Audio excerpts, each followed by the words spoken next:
The Old West is filled with numerous and well-known legends of outlaws and lowmen and native chiefs, from Doc Holliday Bass Reeves to Red Cloud Crazy, Horse and Gull. But besides these big names, there lies smaller, more obscure legends. Sylvester McGinty is one such man, emerging fully formed when he stepped onto the pages of history. No one knows where he came from or how he reached the West in the first place, but what is known is he was living in Arizona by the 1890 segundos. McGinty drifted from town to town making his living as a poker player, a typical profession for those men who lacked the palate for conventional labor. He made good earnings, his name spreading far among Arizona's poker community, and with this success came the inevitable jealousy that plagues man, causing him to continuously be on the move. In the summer of 1895, McGinty rode into the small town of Gila Bend, Arizona, then only 23 years old, where he rented a room at the local saloon and settled in. A charismatic talker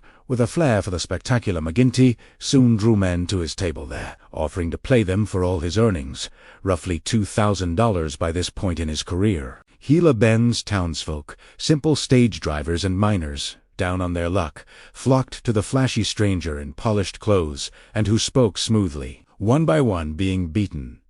McGinty's skills honed to perfection. Most accepted their defeat amicably, but one man, Daniel Scott, betting and losing his last $50, did not walk away. He flipped over the table in rage, accusing McGinty of cheating.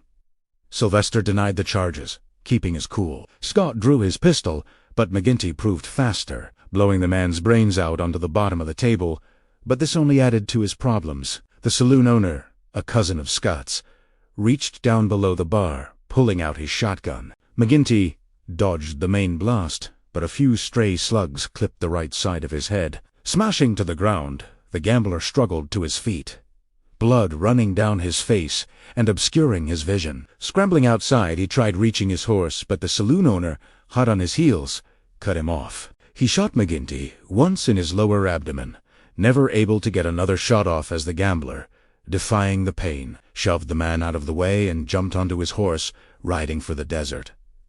What happened after this is murky. At some point, Sylvester left his horse, either because the poor thing died in the white-hot heat, or he grew and wandered off into the sands aimlessly. Either way, the two were separated. Gutshot is one of the worst ways to die, agonizing and slow. Sylvester, far from medical care, endured this fate, stumbling and slipping in the yellow sands, trying to keep moving in the vain hopes of salvation. It was all for naught. Within the day he was dead, having collapsed from exhaustion, dehydration, and blood loss, doing the rest. His story did not end here. It was, in a morbid way, only beginning. The dry air and heat soon mummified Sylvester's remains, preserving him from decay. A few days after his death, he was discovered by passing cowboys who promptly brought him back into Gila Bend, where the local doctor, hoping to make a quick buck, embalmed him,